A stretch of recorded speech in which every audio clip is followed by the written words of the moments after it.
Today we're going to unbox the new xSystem 3, so let's go through it.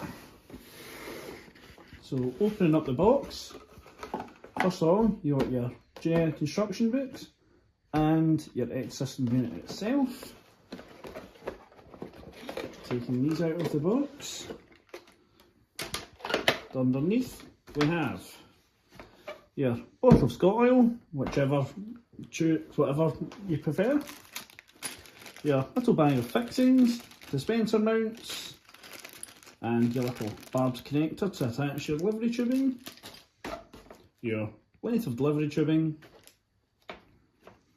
your top and primary spout to fill your system and prime your system,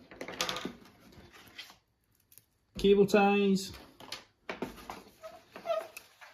and a lovely sticker.